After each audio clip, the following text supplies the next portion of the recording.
Oke, halo semua, gue Novia dan pada kesempatan kali ini gue pengen ngomongin salah satu pengalaman yang bisa dibilang kurang mengenakan ketika gue mau masuk ke imigrasi dari negara Australia.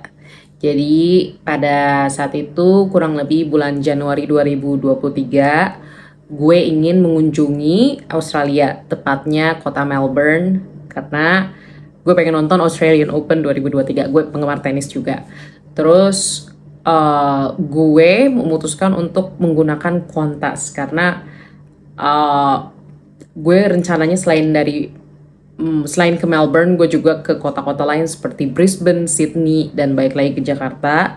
Setelah dihitung-hitung paling murah adalah menggunakan Qantas. Jadi gue langsung beli borongan tuh tiket dari Jakarta Melbourne, terus ke Brisbane, Sydney, dan ke Jakarta lagi. Nah, karena tidak ada pesawat yang langsung menuju Melbourne dari Jakarta, gue pun harus transit dulu di Sydney sebelum akhirnya naik pesawat lagi untuk ke Melbourne. Dan di Sydney ini gue masuk ke imigrasi pengecekannya dong. Tapi sebelum masuk ke imigrasi, ada hal penting yang perlu gue kasih tahu. Biasanya nih, gue sebagai traveler atau pelancong yang cukup suka ngirit, gue tuh suka banget bawa makanan pesawat yang belum habis ke tas gue.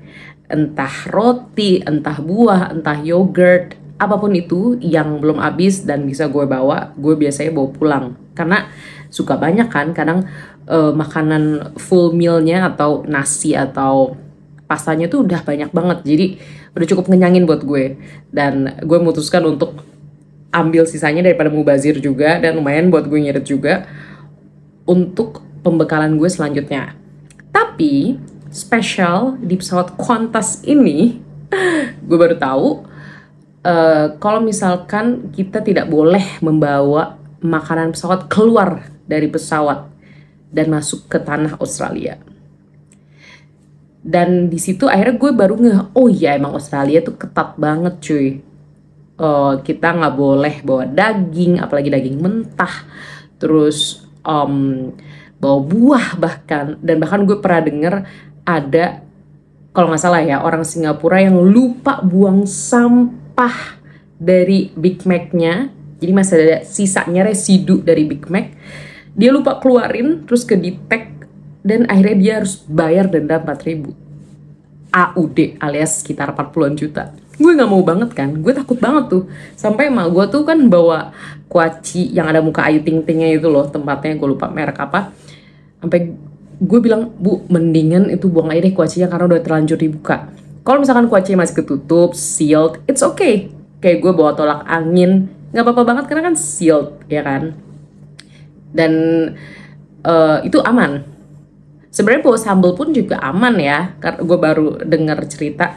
Tapi harus di-declare, karena kalau misalkan tiba-tiba lo ketahuan nih bawa sambal terus lo nggak declare, lo juga bisa kena denda serupa yang gedenya naujubile. Gila, 40 juta, mendingan gue ke Eropa keliling dengan puas gitu kan. Oke. Ya, jadi kayak gue sama nyokap gue tuh udah saling kasih tahu, pastiin nggak ada apapun, nggak ada daging, nggak ada sisa makanan apapun yang nyangkut di tas. Kalau nggak kita bisa kena denda. Terus kita udah tenang kan ceritanya nih, dan akhirnya nunggu bagasi.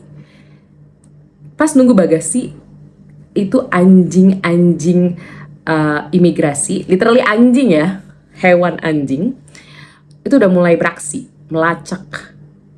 Dan tahu nggak, tiba-tiba anjingnya nyamperin ransel gue, nyamperin sampai 2 kali. Akhirnya gue deg-degan banget, kayak kok bisa tas gue disamperin padahal gue nggak bawa apa-apaan, anjir. Terus sambil gue mikir, sambil gue takut, gue langsung kepikiran, oh iya ya ampun, gue tuh dari Labuan Bajo beberapa minggu sebelumnya, dan gue ke pasar ikan. Dan di pasar ikan itu asapnya bener-bener kental banget bau ikan. jadi nempel tuh kayaknya ke tas gue. Jadi baunya tuh pasti bau ikan. Dan tau lah hidung anjing, apalagi anjing pelacak, begitu sensitif. Makanya sampai nyamperin tas gue. Akhirnya gue ditandain cuy. Gue tuh kayak aduh nangis banget, deg-degan, ya Allah tolong ya Allah. Maksudnya gue baru pertama kali ke Australia. Terus rencananya gue bakal 3 minggu di sana, jadi pengeluarannya tentu tidak akan sedikit. Gue nggak mau harus bayar denda di awal karena kesalahan bodoh gue, karena kemalasan gue tidak mencuci tas gue. Sesimpel itu.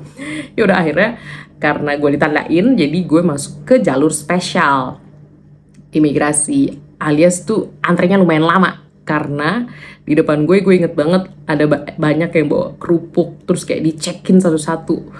Karena mungkin Indonesia mungkin ya ini prasangka gue aja, Indonesia tuh mungkin udah dicatat sama Australia banget. Ini kayak negara yang penduduknya suka bawa produk macam-macam ke dalam sini, entah mungkin rendang lah or whatever, kayak benda-benda atau makanan atau minuman yang tidak boleh dibawa ke Australia. Kalaupun dibawa harusnya dideclare gitu, dideclare ini sebenarnya buat keluarga atau apa, bukan mau dijual dan sebagainya macamnya, maybe.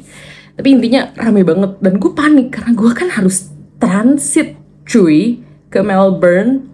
Dan itu nggak lama transitnya, gue tuh takut banget lah, dan gue takut banget gue harus beli lagi tiketnya karena kayak gue harus bayar punya tiket emak gue juga, kayak oh my god, kayak gue pasti tuh lumayan conflicted, gue cukup bingung dan kalut. Nah akhirnya ketika gue tinggal udah deket nih, gue udah kondisi pasrah sebelum dicek lagi di jalur khusus, gue langsung keluarin semua barang gue ngebuktiin beneran gue nggak bawa barang apa-apa, sumpah demi apapun gitu kan. Kayak itu gue nggak ngomong gitu, maksudnya kayak dalam aksi gue ngeluarin barang-barang kayak gue beneran nggak ada apa-apa, nih tolak angin, ini permen, bener permen gitu. Sampai akhirnya pada bagian gue petugas imigrasinya tuh kayaknya udah kasihan ngeliat muka gue yang kayak lemes.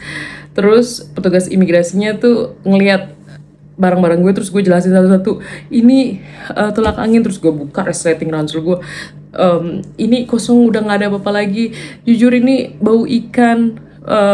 Gue nggak bisa bilang gue dari Labuan Bajo juga sih, ntar malah bingung. Gue langsung bilang aja ini bau ikan yang nempel, kurang lebih gitu deh, bau ikan yang nempel karena bapak gue tuh suka masak ikan. Ini nggak bohong, emang bapak gue suka masak ikan, tapi emang asapnya emang nempel kemungkinan dari Labuan Bajo. Jadi asap itu kemana-mana dan ke tas gue. Beneran gue nggak bawa barang apapun, sumpah demi apapun, sorry banget. Gue nggak ngeh kalau misalkan baunya nempel. Pokoknya gue berusaha lah untuk kasih alasan selogis mungkin yang pokoknya bikin kita lancar lah proses imigrasinya, karena kayak gue pengen cepet-cepet kabur dari bandara ini. Gue pengen cepet-cepet naik pesawat transit gue. Akhirnya untungnya alhamdulillah, makasih banget nih, kayak petugasnya baik banget, dia ngebolehin gue lolos walaupun emang gue dikenain catatan gitu. Pas gue lolos dari situ gue oh my god, ya Allah tolong ya Allah. Ya udah akhirnya lega, kita pun bergegas menuju ke counter Qantas untuk menuju Melbourne untuk check in. Dan ketika check in, kita udah lihat, aduh udah mepet banget nih jam, aduh gawat. Terus kita ngasih paspor dan sebagainya macamnya, dan kayak mbak-mbak Qantas itu santai gitu sambil ngeliat, kayaknya nggak sempet nih kalian, kurang lebih gitu. Ya udah deh, next flight aja ya. Gue sama mbak gue langsung kayak, bisa-bisanya kita dipindahin dengan mudah. Oh my god, kita tuh langsung kayak bersyukur. Thank you Qantas. Ini bukan promosi ya, jujur gue nggak dibayar sama Qantas, nggak dipromosiin, nggak. Gue sangat berterima kasih karena cuy, kita nggak usah bayar lagi dan kita masih tetap diperbolehkan untuk ambil flight selanjutnya. Mungkin mereka juga ngerti ya, kali emang kalau dari luar negeri tuh suka telat-telat gitu ya pesawatnya, mungkin suka ada delay ya kan. Jadi ya biasalah, ya udah kalau misalnya telat kita divert, kita alihkan ke penerbangan selanjutnya yang mungkin tidak terlalu ramai juga. Ya udah akhirnya kita bisa ikut penerbangan selanjutnya dan bisa sampai ke Melbourne dengan selamat, alhamdulillah. Dan trip Australia gue, selain karena Australian Open overall sangat menyenangkan. Thank you Australia for the great experience. Tapi emang ketika pas gue mau pulang, gue kayak dicek lagi gitu loh, sampai sepatu gue dicek karena mungkin kayak gue ditandain pas masuk, jadi pas keluar gue ditandain lagi nih orang bawa aneh-aneh nggak nih gitu kan. Tapi ya udah, gue belajar banyak hal dari situ. Kayak emang nggak boleh males nyuci tas, harus bener-bener aware sama peraturan suatu negara sebelum kita masuk ke negaranya, agar ya saling menguntungkan aja lah. Maksudnya gue juga ngerti mereka juga berusaha untuk melindungi, misalkan kayak kenapa daging sapi dilarang masuk ke Australia, mereka mau melindungi produk-produk petani atau peternak mereka. Karena kan takutnya misalkan dari negara lain kita nggak pernah tahu kan apakah ada bakteri atau apa yang mungkin bisa mengganggu hasil produk di Australianya. Jadi positive thinking aja guys. Yang penting dari kita aja sendiri sebagai pelancong, sebagai pengunjung harus ya berusaha untuk mematuhi peraturan. That's it. Semoga bermanfaat informasinya buat teman-teman yang mau mengunjungi Australia. Itu penting banget, harus dipikirin. Selain emang tentunya kita harus peduli soal budget, soal penginapan dan lain sebagainya, itu juga penting cuy. Kalau misalkan gue nggak bisa masuk kan berabe, gimana kita mau menikmati Australianya ya kan. Thank you yang udah nonton sekali lagi, dan sampai jumpa di video selanjutnya. Dadah.